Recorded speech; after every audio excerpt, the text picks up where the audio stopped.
Hello and welcome to another episode of our little Continental Cup post coverage, let's call it this way. And I have a guest today, and it's another top 8 player. Welcome, Jonas. Nice to have you here. Thanks for having me. So we are going to talk about the deck that you played. I abbreviatedly called it Hermit, but it's as we will see, a bit more than Hermit, but still very hermity in space. So we have done a deck tech video. I think Dick and I did one a few years ago, and the deck has evolved quite a bit since then. So I would suggest that we'll take a look at your deck together, and I will try to introduce your deck by walking through the categories, and you correct me when I'm wrong and add when I miss something, and Sure. answer my curious questions if I have some. So the first category that we have here in your deck list is combo. So if I see this correctly, there are two strands of combo in your deck, which is one the Hermit strand and one is the Allurant strand. Yeah, that's correct. Nice, I got it. Was so when I did the deck tech with Raphael, he said, I bet you didn't get all the combos that are in the deck. But this seemed more straightforward. So the Hermit strand seeks to mill your entire deck, either by just activating the Hermit and then just realizing, oh, I don't have a basic land. Damn it. So your entire deck is in your graveyard, and the same can be achieved by the Cephalid Breakfast Classic. So Cephalid Illusion is targeted by Nomads in core or Shaman in core for as many times as you like, until your entire deck is milled.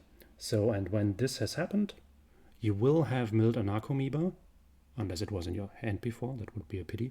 And you will have a Fate Stitcher in your graveyard, which you can unearth for 1 blue mana, which means that if you did the Hermit way, then you have Hermit, Fate Stitcher, and Narcomoeba, and you can flashback Dread Return from your graveyard and get Lordleth Giant with it onto the battlefield, which then kills your opponent because you will have hopefully more creatures in your graveyard than the opponent has life. Yeah. How many creatures hopefully. do you run? I'm really not sure. I think it's 25 to 26 at the moment. Okay, so I made some minor changes just before the tournament. So I always said it's a minimum of 24, and that was enough for all the wins I got. Yeah, luckily nobody played the Idiot Life deck or any other life gain strategy. So the most decks are kind of, I mean, you usually will have to deal 10 to 15 damage with all the but with a little workaround, you can deal 48 with ease. But you would like to kill the opponent on the first try. Right. And so am I right that this is the main objective of Fate Stitcher, being an additional creature card from your graveyard for a measly unearthed cost of 1, so that there is no other hidden combo with untapping stuff? And it's just a cheap. No, it's just so you have to decide which of the 1 mana unearth or flashback or whatever things you want to play for having a creature. And Fate Stitcher has the best ability of all these and is blue, so it could pitch to Force of Will. Right. So that were the reasons why it went into my build. In the original build, we will talk about later, it was Chatter of Squirrel, I think. Nice. Oh, that's so sweet. But it's 1 mana more, I can see that. Is it 1 mana more? It is, right? Yes, it is. It is. And it costs 3 life to flashback. Ooh. Yeah, that's costly. So, and the second strand for you to combo off is Allurn. And so the enchantment that lets you play creature card spells with CC 3 or less for free. And the classical route is having Cavern Harpy, which can bounce a blue or black creature, which must bounce a blue or black creature when it enters, and it can be returned for pay 1 life, which means it can bounce itself for 1 life and return another blue creature, which would be ideally Ether Channeler, which can then create a token or bounce something, or draw a card. And it could, for example, bounce a Knight of Autumn, which gives you 4 life per enter the battlefield, which means that the pay 1 life of Cavern Harpy doesn't matter, so you gain infinite life this way and draw either your entire deck or generate a bunch of tokens. So is that Correct. the correct Yes. line of... So It's yeah, right that none of these 3 creatures are enough by themselves, right? So you need the third piece yes, to really do infinite yes. stuff. I mean, you can do a lot of tokens You still with Channeler and Harpy alone, but not. But you will end up at a very low life total as well. sure. Yes. So later we will come to the tutors section, and there are hidden 2 recruiter creatures, Imperial Recruiter and Recruiter of the Guard. And the main goal is to start the Alluren combo with having one of them in hand. And if you do that, you can bounce the Recruiter with Ether Channeler, recruit again for the Harpy, bounce the Recruiter again, and recruit again for the Knight of Autumn. I see. That kind So of you are answers infinite. my next question, because this Alluren plus 3 creatures combo seemed a bit clunky. But Yes, yeah, if you it have is. one of the 2 recruiters, then you have basically a 2-card combo. Yeah, So, that was the final reason to add red again and play the Imperial Recruiter. It was recently added again. Sometime I played a 4-color version without Imperial Recruiter because the mana was just better without red. oh, okay. Right. So, and then there is the second strand of Alluren, which is kind of stupid because it just needs 1 card. Yes. I did need a bit of time until I understood this, because I didn't realize that there are legacy and modern decks doing the same thing basically. So Azarek, the Arch Lich. Yes. A nice card. When it enters, you return it to your hand unless you have completed the very short dungeon, which you never venture into. And then you venture into a Right? dungeon, so you always venture into the Lost Mine of Fendelver, probably, because... Yeah, you can venture in both. It depends where in the combo you are. all right, so does the long one, the Dungeon of the Mad Mage, does this have a kill the opponent step anywhere? Yes, both let players lose life. Ah, The okay. one you mentioned first lets the opponent lose 2 life, but in the last chamber of the dungeon you have to draw a card. Ah, I see. And depending on how many cards are left in your library, you can't kill with that dungeon alone. Okay. But so the idea was either to just have a Sarirak and Alluren and kill immediately, or to draw most of your deck with the other Alluren combo, having infinite life, and then finding a Sarirak and killing with him through one of the dungeons. Right. And so both player in the other dungeon, both players lose 1 life unless they discard a card and unless they sack a creature. And here you can, But if you take if you have infinite life, the opponent dies first. But if you take the one where they lose the dungeon that you mentioned, if you choose that, isn't that the Tomb of Annihilation? If you choose that, it won't return itself, right? No, I think it would work, but I'm not sure. To be honest, I didn't finish one lonely game in the Continental Cup with Alluren. All right, interesting. So, and I learned that there is one more syllable to that. I called him Asarak, but you're right, it's Asarirak. It's a Rira, the poor guy with this complicated name. Nobody can pronounce his name, so he returns Yeah. deadly insulted. Okay, so that's the 2 strands of combos that we have. And basically, I wanted to sum up by asking you which combo is the better one, and since you already stated that Alluren didn't win you one Yeah, game. Aluan is just a backup plan, I All right. would say. So, I wasn't keen to just have one combo in the deck, because you're graveyard dependent, you're creature dependent, and your creatures for the combo are quite small, so they are easily removed. yeah. And so I was looking for another way to combo out, because with the setup of the deck, mid-range is only plan C if ever. So, and given that And you reached top so 8, there were that means that the graveyard plane did work quite well.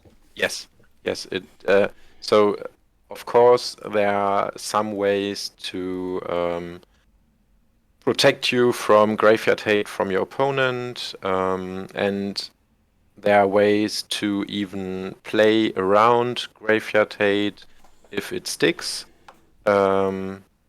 But of course, sometimes you're not able to hinder your opponent from hating out your graveyard, and so I needed a plan B, and that was this time Aluan. It's a bit clunky, but it still looked like the best way from certain alternatives I tested. Right. So let's turn to the tutoring section because combo decks need tutors, and you run 11 of them. Most of them Yes. are quite straightforward, I'd say. So you play the best tutors, which would be Demonic and Imperial Seal. So the best generic tutors, and lots of tutors. So almost all available tutors that can somehow find creatures at a moderate expense of mana. Yes. So that looks pretty straightforward for me. So you're mostly creature-based combo. So searching for that makes total sense. So you have one. So Aluan is the only non-creature part in your combo, right? So Yeah. then, and as you And said, that it's only a backup plan. I thought about Enlightened Tutor, but if that's only for Aluan, then that doesn't make much sense, probably. yeah, I tested a version with Enlightened Tutor and Shuko, the 1 mana equipment that equips for 0. So to trigger the Cephalid Illusionist with a artifact, but the Mirage tutors always feel a bit clunky, and the loss of cards doesn't feel that good, especially in a deck that likes to take some mulligans. And if you then mulligan yourself with a Mirage tutor, that wasn't that good. Yeah, I can totally relate. So I played this Oath control decks for a few tournaments, and Enlightened and Imperial Seal on a necessary mulligan game was always a bit. Ugh. Sometimes Yeah. Oath paid off for it, but not always. And Shuku is not searchable in other ways. Of course, Stoneforge Mystic was tested too, but that was so clunky altogether, I didn't like it. All right. So, are there any other tutors that you have considered, or did you feel that Not really. was the Not amount of really. tutoring was that right? So, do you feel that 11 is a good number? Yes, I think so. Of course, if I could, I would play more. But the alternatives didn't feel that valuable. For example, Court of Calling is really expensive, albeit it's instant, so it is good. But the 5 mana for Hermit Druid are a lot. So that wasn't a plan. And all the deck is built so it's really, really cheap. And you try to set up for combo as late as turn 3, if possible, of course. Which means that all the clunky 3 and 4 mana tutors don't do Yeah, much here. So correct. and I assume you cannot run Tainted Pact because you're at risk to Some exile. versions in the past played it, but I never liked it. Just because you can never ever Exile, Lotless Giant, or Dread Return. So when And that you occurs never ever first, want to then draw them. right. So if you reveal it with Tainted Pact, you just blanked yourself. You spend 2 mana for drawing a card you never won. And that's So very against the philosophy of setting up an early game yeah, combo. Right. Okay. So I have to say that the sections like draw and cantrips and mana and lands were kind of obvious to me. So from my side, we could skip that part. Or is there anything yeah. particularly interesting that you No, want to comment on? of course, there were other versions of the deck running around without mana elves, but with my kill option, you need them because you need some amount of creatures to feed the Lotless Yeah, and Giant. also you want creatures for Eldritch Evolution maybe, so Yeah, you can correct. sacrifice them. For Neoform and Eldritch Evolution, so you have more ways to combo out turn 3. Yeah, And that's very nice. So I always like decks where mana elves play a double role. So yes, so they make you a lot faster, of course, like they always yeah, do, that's but they that's their are, main job. But if they also yeah, fill a second purpose, they become really insane, I think. So and they are a third creature sometimes for Dread Return, because right. as you already said, sometimes you draw Narcomoeba or Fate Stitcher, and if you have a mana elf, you have 3 creatures still. So I remember like 15 years ago when the first 4-color blood or similar decks came up, their mana elves had also a double role because they ramped you and they could carry a sword. So that was the early approach at the double role of mana elves. But this one is much more sophisticated. I prefer this one. So let's look at the last large and very interesting category. So it's a kind of a mashup category that you named protection and comeback. So there is any kind of removal and disruption and counter protection and other kind of protection here. Yep. So Yeah, that was a difficult category to build up. I could have split it into protection via creatures, via spells, and comeback potential and removal, but I think altogether it fills the same roles, so to say. Yeah. So we have the classical 3 discard spell Thoughtseize, Inquisition, and Duress. And Cabal Therapy is an extra discard. Why Cabal Therapy and not one of the others? Because you can play Cabal Therapy in your combo turn to protect the Dread Return. If your opponent knows what you are doing, maybe they don't expect the therapy and try to counter Dread Return or stifle the trigger But for of that you need your Lotless Giant.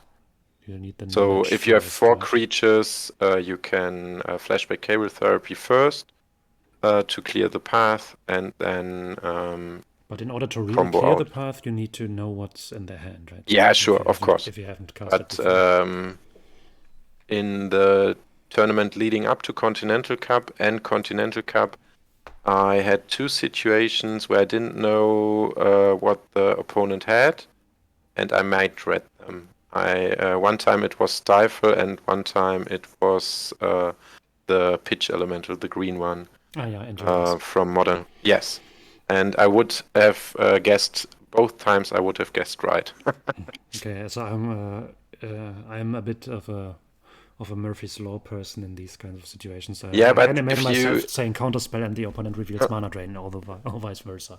if you I've been playing this deck for about 10 years now, and you get to know or you get some experience with your opponents and what they could have. Yeah, absolutely. Because it's always dependent on your opponent's draw too, and so you get a good feeling like how they behave, how they tap their mana, what they could have. And most of the times I tend to guess in the 2-card range, right? Right. And also, I get the overall experience at the Continental Cup that most players who run decks that they are very familiar with also finished very well. And so I Mhm. think it's when you play a deck that you're familiar with, then you can have much more experience and reads about what the opponents can do. And for one thing, Yes. because you're not too busy with understanding your own deck while playing, so you can really Yep. have you have the automatisms and you can monitor your opponent and get a good feeling of what they could have. So that surely helps a And lot when you play a combo deck. yeah, that's the first reason to play cable therapy, to come back to the point. And the second, there is a second, and it's getting rid of combo pieces from your own hand while doing the combo. So maybe you drew a Dread Return or Lotless Giant, Mm. and You need it in the grave and you can target yeah, yourself to get yes, rid of it. right. Yes, I see it. So you can target yourself with with cable therapy in the combo turn and enable the combo this way. Very nice. Yeah, that sounds like a very versatile card. Mm, so I have a few questions about this category. So Yeah, sure. Force Go of ahead. Will as a represent card. So that's the only counter spell that you run. And Yes, can you briefly explain why this is the only counter spell? because you don't have mana to pay for counter spells. That's kind of obvious. I And mean, what about, yeah, for example, Days or Misdirection? I tried to play Days. Honestly, I never tried Misdirection because I always had the feeling that two free counter spells were enough because I used to play Pact of Negation. Mm-hmm. But recently it got cut because uh, I never cast it. Even if I had it in my hand, there was never a moment to cast it in the 3 tournaments leading up to Continental Cup. All And right. Okay. so I dismissed it. All right. And Misdirection, yeah, sure, it does this nearly the same Yeah, like as Force of Will. when you don't need the Pact of Negation as a free counter spell, then you don't need Yeah. Misdirection. So that's And Days never did work for me. Most of the time, my opponents had the mana open to pay for it, so I wasn't happy with it. all right. I kind of And Force is a all-around counter spell. yeah, You you can can use it for other purposes. counter, yeah, early discard or removal on your Hermit or protect the combo. So it still is in the deck. I don't know in the end of if it is really right to play it. Maybe it could be cut too, but yeah, that is something for another testing session leading up to next Continental Cup, hopefully. Nice. Right. So I kind of anticipated these kinds of answers, but I thought it would be great for this Mhm. video to discuss Yeah, sure. the thing of counter spells and combo decks. The next card that I was very happy to see in your list was Memory's Journey, a silver bullet that I also played in my Oath Control after milling myself to death twice in the same tournament. So how does this card perform for you? Yeah, it's a key card. It could be in the combo portion too, but that's why the section is called comeback too, because it enables comebacks. Even if your Dread Return is countered or the trigger of your Lotleth Giant is stifled, you have a way to set up again by shuffling back, reanimate, Mm-hmm. and yeah, reanimating the Lotless Giant again when you sack it to cable therapy. So that's third Or you mode could for get cable therapy. could shuffle in Allurn and the unpronounceable guy, which would give you a Yes, you two-turn could comeback. too, but that's quite costly because you need 4 mana and most of the time would need 2 turns. Mm.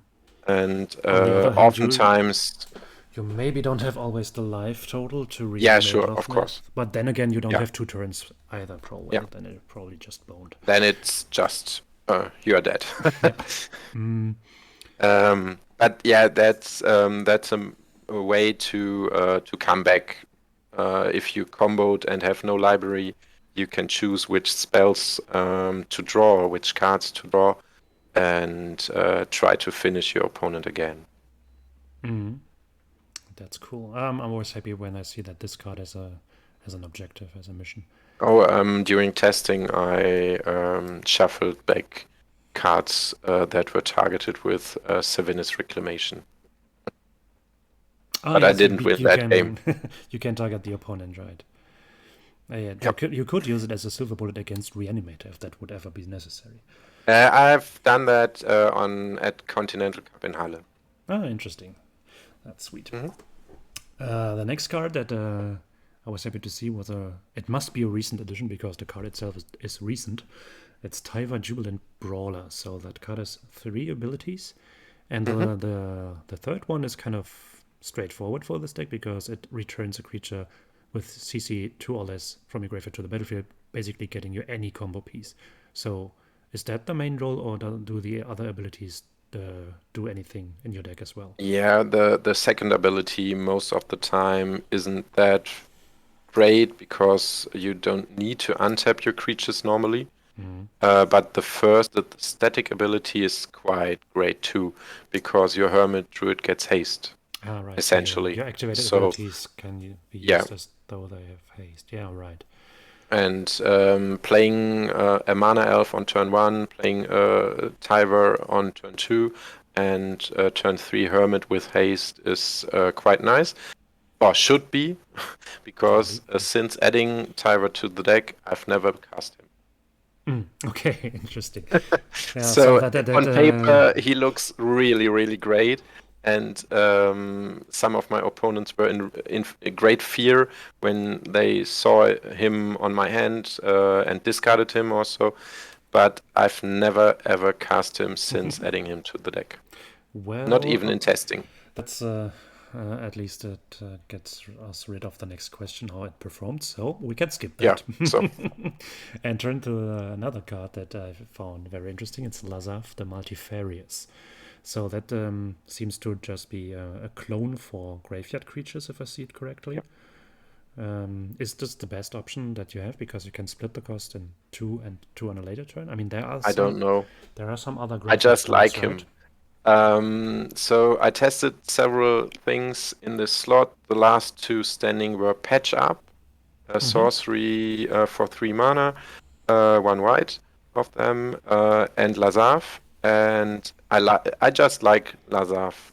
Nobody else who ever played this deck, I think, played him. So you're saying when But you win a tournament, then this will be the WhatsApp group yeah, picture. I should have won Continental Cup just to prove Lazaf is great.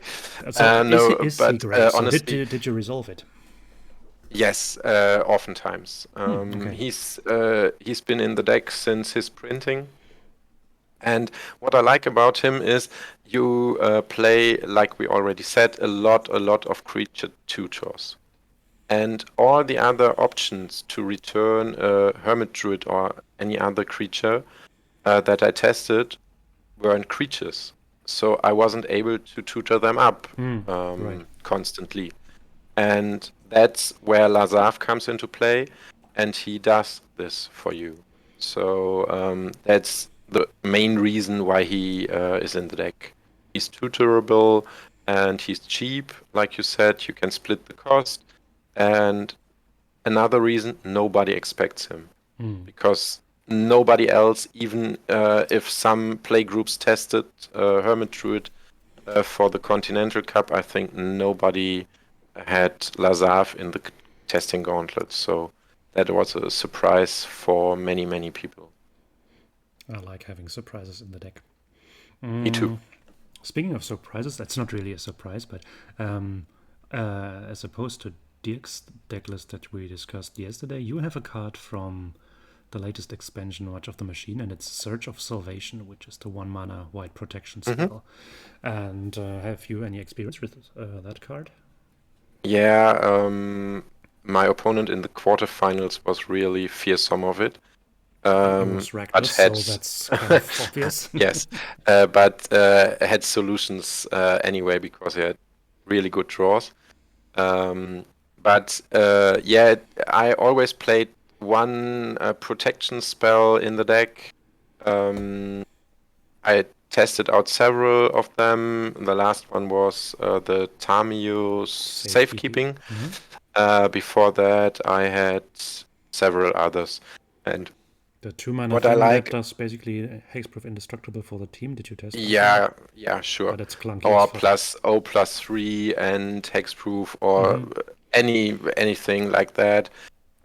Because there are several kinds of removal you have to deal with, Mm-hmm. and you can't cover all of them, of course. So I had to choose which removals I expected more, and as control as an archetype, I think is dead. I didn't need indestructibility because nobody plays Wrath of God. Mm-hmm. Okay. And so then I saw the Search of Salvation, which gives me Hexproof 2, Mm-hmm. and it protects me from discard spells, which was a feature. Yeah, that's very versatile. And that was the reason I played this protection spell. Did you resolve it on Continental Cup? I don't think so. So All the yeah, interesting, all, I all the interesting resolved it, cards but are. yeah, I resolved it in the quarters. But the creature I tried to protect with it got terminated in response, so it didn't have Damn any it. effect. All Yes, right. Okay. as I said, Cedric's draw was really, really good. Congratulations again to him for beating me.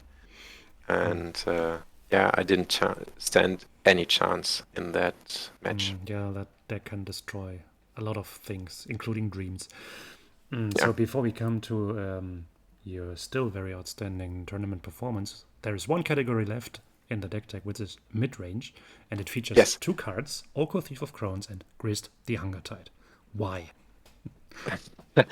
Because sometimes you need a plan C. I think you already made the experience to be beaten up by Oko Elks from my deck. Sorry for that again. Yeah, Um, I have a vague recollection of that. but yeah, sometimes I think Oko is one of the best, if not the best, cards in the format. Yeah, I think so too. And I, if you can play him turn 2, like my deck does, you should have him in your deck, I think. Yeah, I And absolutely that's agree. why he is in the deck. Also, he fulfills some kind of role by removing creatures that could disrupt you.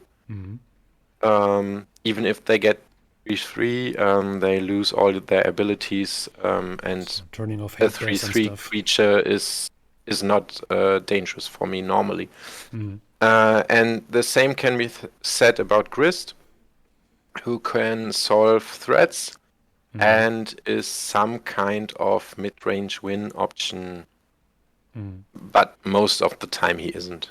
So he just buys time and removes creatures I don't want to see on the board, and And it can that's be enough. tutored by the creature tutors.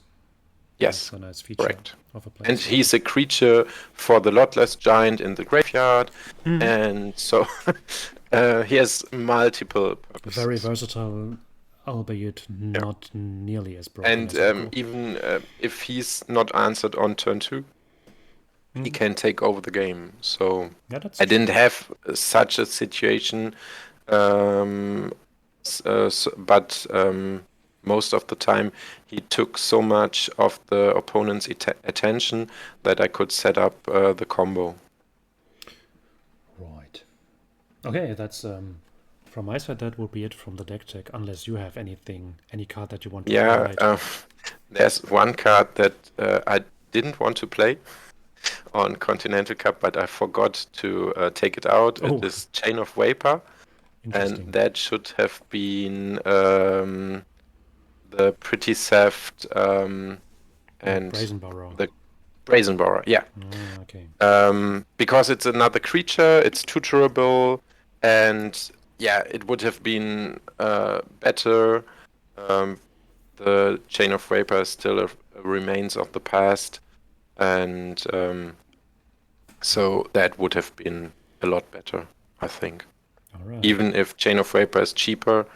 So from my history as a player who played Legacy like 15 years ago, Chain of Vapor in a combo deck was, duh, of course. So I didn't even think about questioning it. Interesting that you mentioned this. Yeah, I didn't think about it too, but recently it came up in testing, and I said, oh, sure, I should have swapped a long time ago, and I have a Brazen Borrower here at home, but I just forgot it to switch the cards before the tournament.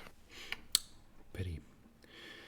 But still, I mean, it went quite well. So are you Yes. ready to talk a bit about your tournament performance? So can you Sure. recall the matches from round 1 to round 6 in order? I just realized that I have to pick up my notes. Give me a second, and I will get my notes, and then we can talk about the matches. Let's do that.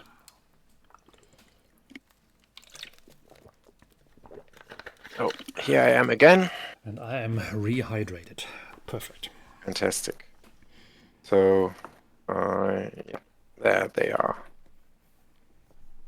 The first round I played against Alexander with Scape Shift, or Lens, Lens Control, or whatever you would like to call it.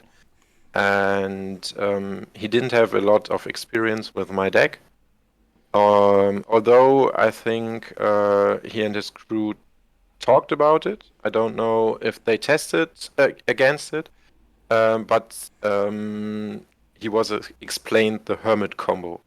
What he didn't know was that there was the Cephalid combo, and so he gave me a lot of time to set that up, and was quite surprised by it in game 1. And game 2, he had to take a mulligan and kept a non-disruptive hand. That was quite fast for him, but if you get killed turn 3, all your ramp is just absolutely forgone. So there's one thing that we mentioned how big an advantage it is when you play a deck that you're experienced with, and it's also a great advantage if you play a deck that your opponent doesn't have on the radar, and this is very much the case with the deck. So I hope that we don't spoil this advantage by making this video. sorry no, if that happens. As I already said, I played Continental Cup 2019 in Halle 2, and there was a lot of talk about my deck list in the aftermath, because I didn't want it to be published, because it was a lot of work in it, and there were some you just didn't want to think have copycats, really cool cards. And so in the scene there was a lot of talk about the deck, but still 4 years later nobody expects it. Yeah, so there's a bit of a, I can totally understand if you brew a deck for yourself, for your own needs, then I can totally relate to not sharing the deck list. On the other hand, Highlander there were some cards like the Allure combo nobody had on the screen. So I just didn't want them to be published. But I think now we can talk about it. We do. So what was the second round? So first round was 2-0 against Scapeshift, as I said, against Alexander, who was a really nice guy. I honestly don't know how his tournament went afterwards, but I hope everybody had a good time, as I had. Round 2 was against Sören from Münster. Oh, okay. He played Jeskai, I think. Yeah. And another the player games to play a deck that he was very, very familiar with. Yeah. I think he told me after our match that was the reason to pick that deck. Yeah. Because he felt comfortable with it. Right, you And also told we me have that it wasn't the best, obviously not the best meta choice, but it yeah, felt right for him. So that's a good way to we decide a played deck. many games to this day on the Westphalian Masters tournaments, um, and sometimes he won, sometimes I won. The last 2 or 3 instances, I think I won. So this time I won 2, but it was a lot closer than round 1. First game he beat me down to 9 with, I don't know, some Some Jeskai beaters. generic Jeskai threat here. Yeah. I think, yeah, there was this cool interaction, for me cool, where he had this flying whale with Delph. The forager. Yeah, and I knew about it from Gtexian Probe, and I bounced it with Teferi Time Reveler. Oh, That was nice. And then he beat me to 0 in game 2, and in game 3 didn't have a good hand, and my notes just say I went to 18, he went to 17, and he was dead. Okay, that's looks Yeah. looks a bit like a combo thing there. Yes. Yes. Right. In round 3, I took my first loss against Julian with White Weenie. He was in the top 8 later too. Yeah, well, already in contact, so there will be another video Yeah. with him as a guest as well.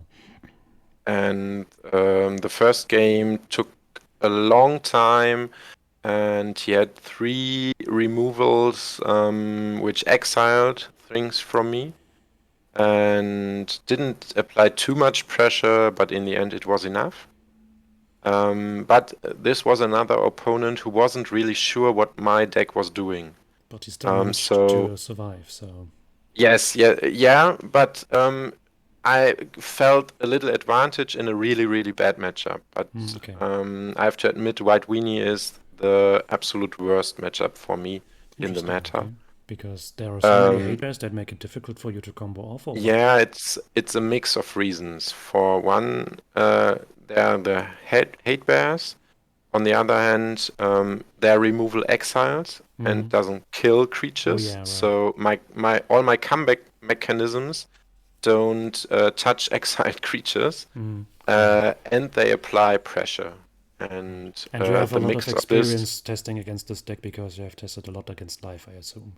Yes. So Alive is an integral part of my testing crew, and he came up with a lot of ideas too. So I have to thank him for building the deck list with me. And we tested a lot of games, and I think I'm not over 10% winning. Ooh, crazy. So we in have game rock, 2, paper, scissors when when we put Madu to the mix because that was the deck that life couldn't beat. Yeah, that should be like that. Yes. In game 2 against White Weenie, I won on 17 live, So and combo going in on. game yes, and in game 3, there was this moment where I had played like I needed to set up the combo, but I already had Hermit Druid in hand, and my opponent tried to disrupt me because he didn't know I had already the Hermit.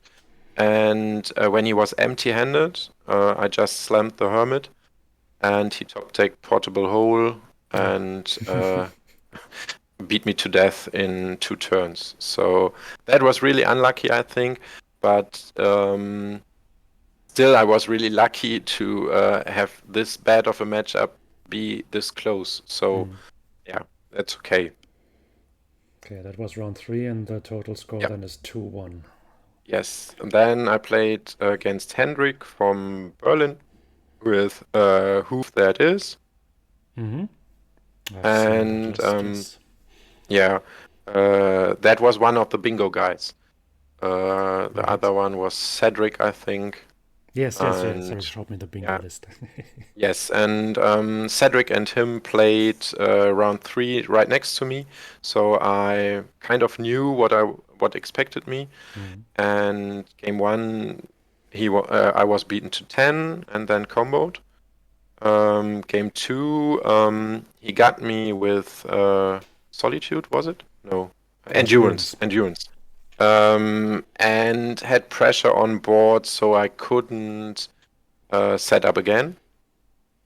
I missed one turn and was really annoyed by my play because I played a brainstorm during that game and did everything wrong I could. So Okay. uh, I was discussing with myself about 3 or 4 cards to put back, and I just put back exactly the right combination of cards to not be able to win. Okay. Great. And then you shuffled them away, or Yes, yes. all right. Damn. Um, and then in game 3, I was just too fast for him. I had protection again. Yeah, I had turn 1 Mana Elf, turn 2 Hermit and discard, and turn 3 combo for the win. That's convincing. So that's 3-1 after round 4. Yeah. And then I played Felix from Bielefeld with elves. Mm-hmm.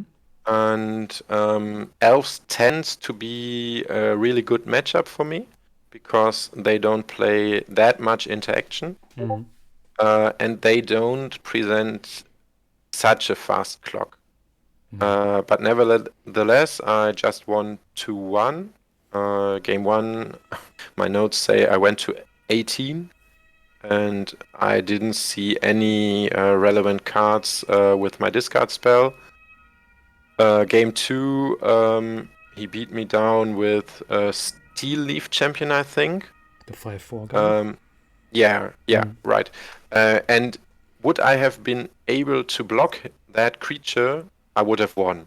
But because my You my little creature just too guys easily. Okay. couldn't block him, he beat me to death. And game 3 was I was on 14 when I killed him. And I think he had to take a mulligan and didn't have any great interaction. But I don't remember really how that game went. Yeah. I'm pretty sure it wasn't close, but maybe it was. So and then the last round, did you draw or did you play? Yeah, I made the experience in Halle that I had to play the last round, being in place number 7, and I lost the last round in Halle and fell out of the prizes totally. I went 18th, I think. And so I wanted to prevent that and offered my opponent Benjamin, who was playing White Weenie, a draw. So Kopfluch, the fellow YouTuber. Yes, yes. And he knew because I visited the guys from Berlin last summer and played an FNM with them that it was a good matchup for him. But in that exact FNM, I beat him, and so he wasn't really sure what to do. And as I was the one with the best opponent score before the last round, who could draw out of the top 8, I was pretty sure that I would be in with the draw.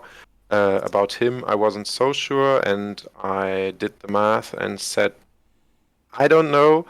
I think it would be better for you to play, but I'm happy if we draw. And so we drew. And he Poor was ninth, Benjamin ninth in the drew end. out of the top 8. But at least he was still in the He prizes. Yes, yes. That was another factor because the one who lost, if we had played, would have fallen out of the prizes too. Right. And so So I think the yeah, I still don't know what would have been right because of the draw, I was on the draw in the top 8 bracket. And there were, I think, 2 bad matchups for me. One okay-ish, and the other were quite good. And had I played and won, I think I would have had a really good shot at winning the top 8 too. Because of course with the combo deck, it's always great to be on the play, and I would have dodged the bad matchups, I Yeah, think. as we said. So then in the top 8, you met Rakdos with a good draw Yes, and was yes. eliminated. But Yeah, still, he was really pitiful for me because his draw was that great, especially in game 2. I had to take a mulligan on 5, had a really great hand with land, 2 mana creatures, Tyver, and Hermit Druid. So what better hand could I expect? And he ripped me apart. It wasn't really any game.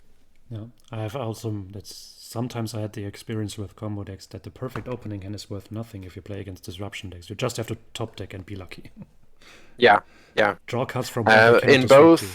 both games, there were points where if I had been really lucky, I would have won. Because that's some part of this deck. It's really resilient against hate, and you oftentimes, even against the most hateful decks, you have some point in the match where you just need to be a little lucky and win on the point. So I wasn't that lucky. I was lucky enough to be top 8, and I was really, really proud on it, and still am. Yeah, So absolutely. That's a great finish. So, okay, thanks for the walkthrough. I want to sure. wrap up this video by a brief section about the format and the tournament in general. So, Hmm. like in the interview with Dirk I recorded yesterday, we discussed the current state of the ban lists. So at the moment we're facing the change of True Nemesis is legal. White Plum Adventurer will be banned on 15th. Library of Alexandria and Gifts Ungiven are on the unban watch list, and Urza's Saga and Oath of Druids are on the ban watch list. What are your thoughts on these? So I don't think Oath needs to be on the ban list because the archetype is just dead. Um, I I'm testing most of the time. I'm testing with Tobias, who was formerly from Bielefeld, is now located in Duisburg. Sorry, and he has been playing Oath Control for such a long time, and it wasn't never in a worse state than today. With the printing of the recent sets, creature decks and proactive decks got so much better that Oath can't come back, I think. And Because I mean, we at before the least we had continent, a with a 4-2 finishing Oath deck at Continental Cup, mm, and I think it's not. It's difficult for it's difficult times for control in general. I think, yeah, but I think if most so, most of the testing groups I talked with before the Continental Cup didn't even have any sort of control in their gauntlet. that's but, so yeah, and I think one shouldn't ban Oath exactly for that reason because if control has a chance, in my opinion, Then then it with would be Oath. Oath. Yeah, yeah, sure. And yeah, about library, I've mixed feelings.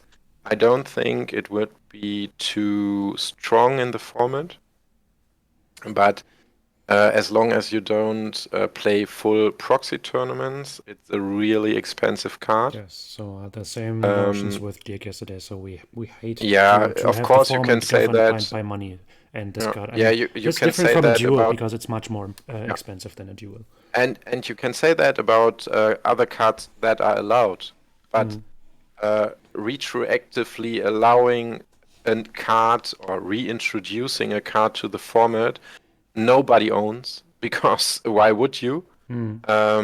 I think is really, And it's really hard to really borrow. So difficult. we had this. Yeah, So you can borrow duels; they are around, but who has a yeah, library of your playgroup? So in my playgroup, I yeah. don't know of Of anyone. course, you can't borrow a workshop. Well, most of the people can't, Considering to but copy it from the Artifacts aggro deck because too many yeah, colored mana symbols, so fuck it. yeah. But still, yeah.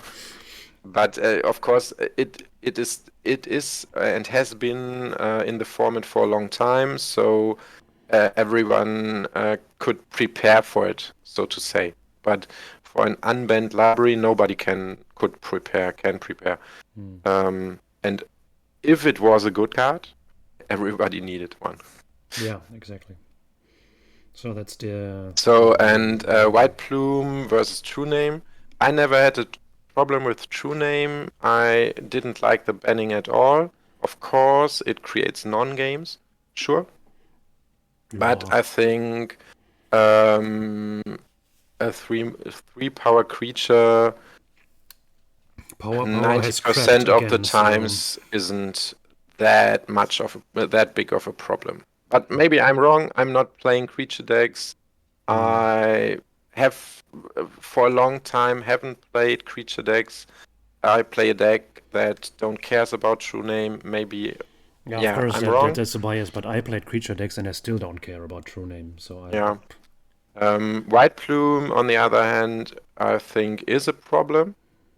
As is the whole initiative mechanic. When I first saw it, I thought, who cares about this fucking dungeon? I don't. And when I watched it, when I watched the first Legacy stream on Twitch, where the initiative deck was faced, I thought, whoa, what the hell? And for example, a set Oath control decks normally can't win if you resolve an initiative creature. You just need to venture into the Undercity and you have won. yes. And that's not healthy for the format, I think. I mean, you can still venture there, but at least it takes one more Yeah, mana. but it's maybe more initiative cards need to be banned. I don't know. But White Plume, I think, is a good start. All right. Any thoughts on Urza Saga and what's the other card that we haven't talked about? Gifts Ungiven? Gift Ungiven was really strong when it was legal for the last time. I don't know if the format isn't too fast for it now. I think it would be. But And also, yeah, Euro is banned, so I thought the same thing with Dirk yesterday. So yeah, but maybe it would enable some kind of storm combo deck, which I would like. Um, and Urza Saga, I think, isn't that good of a card that it needs to be banned. right. Then we have But pretty much agreement on these points. yeah, I'm not sure.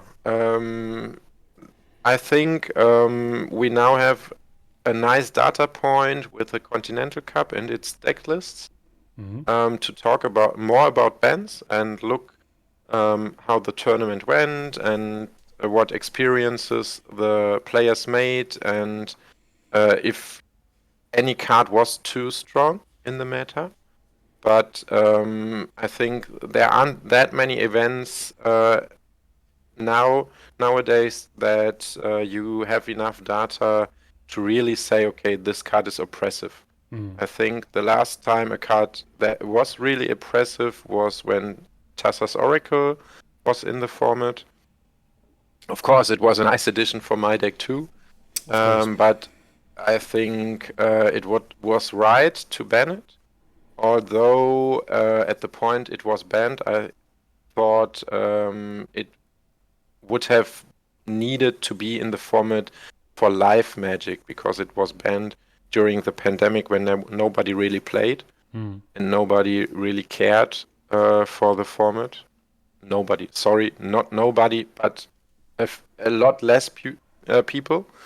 And so maybe there would have been ways to counter these kinds of decks, but of course the card is really, really oppressive. I see that as well. Are there any cards that you consider oppressive these days? Are there cards that you would like to add or remove from any of the lists if you were the council? I didn't know.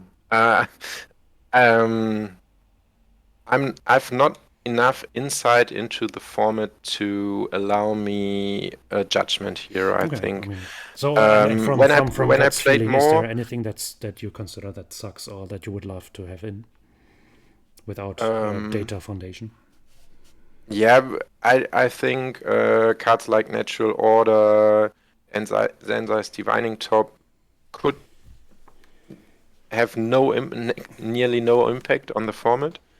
But of course, Divining Top wasn't banned because it was too powerful, yes, but it was for because of timing reasons. convenience reasons, yes.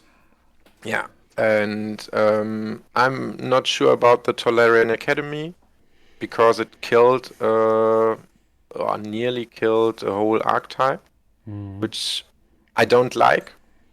But then again, Um, this I, archetype had the habit of taking 45-minute turns, and that's yeah, probably yeah, also not sure. very healthy. So, And also, the artifact decks that came up with Modern Horizons 2 would be so busted with Tolarian Academy. You yeah. cannot unban it anymore, I Yeah, think. as I said, I'm not the one to ask here because of course in the weeks before Continental Cup I played a lot and I tested some amount, but officially I'm in Magic retirement, so to say, because I work at a shop and I don't play any tournaments there because I'm the ETO. And so I'm not the So you're person living in, to you judge happily live in your a hermit band. bubble. Yes, yes. I just own this deck and next to none other cards, and I will always play Hermit. If you see my face, hi, you know I'm the combo player on the tournament, You could have, and I mean, you could have tricked people and borrowed a deck. yeah, sure, but I'm over that. Okay. So yeah, Uro springs to my eye. I don't know if he would really be necessary to be banned, but Don't get me started, I don't think so. that's just guessing from my point because, as I said, I don't have real insight into the format. I used to have. I used to play a lot. I've now been playing Highlander for I think 16 years. 17 years. Well, this could give us the bridge to when did you start playing Hermit? Yeah, that's yeah. I think I started playing it when Dread Return got unbanned. It was on the banned list for So some time, for 4 years. that's news to me. I didn't play in that period, I And think. we used to have the Spoils Mulligan there too, which Oh, was really combo friendly. I did play in that time. And I just didn't care for Dread Return. Yes, I yeah, remember now. and I saw the unbanning of Dread Return and said to my people around me, so I need to play Hermit now because Dread Return got unbanned, and I want to show people how busted Spoils Mulligan is. And And that's you succeeded, they kind call of. it history. Yeah, but it wasn't my deck that showed that alone. Yeah, true. And But I think I don't for this video I try to find out who invented this kind of deck for Highlander or ported it to Highlander. The first one I found was Oliver Molina, who, sorry, who won Grand Prix 5 with it in 2008.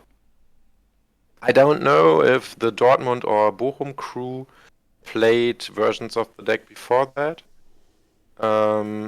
But yeah, that was the first point the deck made, I think, on the landscape, on the Highlander landscape, and it resulted in immediately banning Dread Return. okay. So winning a Grand Prix isn't always great. So we can be happy that you didn't. Yes. All right. So, but it's cool that you have stuck to this deck for 10 years, and so that's. Yeah. So I got a feeling for it. I like it. I really like it. gives some room to play. And it still surprises a lot of people. And so, yeah, that's what I like about it. Fantastic. Then one final question for this interview. So what was your overall experience in the Continental Cup regarding people, atmosphere, location, etc., whatever comes Oh, to I your had a mind? great day. Of course, I went top 8, so Yeah, this is a what trick can I question, say? right? If I Yeah, ask sure. this question to top 8 people, of course they have great data. It's a bias, but No, but tell. I think my best friend Tobias said when we arrived at the venue, it was like meeting old classmates. You Yeah, knew most of the people there, if you've been a part of the Highlander community for so long. And it was really, really great to see so many of these faces, of these known faces, and meet again after 4 years, after this pandemic that took a lot of air out of Magic. And so, yeah, that was just great. And I really liked the location.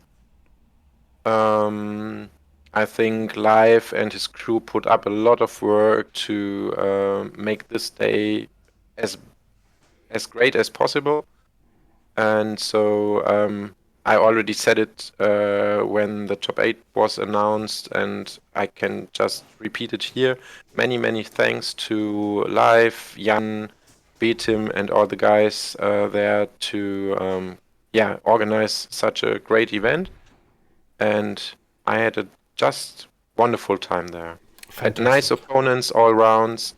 I talked with all of my opponents after the matches, and I think that makes Highlander such a special format too, because people playing it are just the guys who want to play with their old cards, who have known each other for a long time, have met again and again on tournaments, and that's a special atmosphere, I think. Oh, that's great. So great to hear. Yeah, then that's a fine conclusion for this interview, I think. So then I don't have anything else to add. So thank you a lot for being here and sharing your Yeah, insights about thanks the deck. again for having me. You're It very welcome. was nice to talk about my beloved deck, and I hope I can still surprise some people with it on the next Continental Yeah, Cup. so I won't advertise for this video. I'll just upload it and say, Okay, thanks. we did this. Okay. And yeah, so be sure to tune in again for the next interviews that I do with hopefully all of the top 8 players. And see you.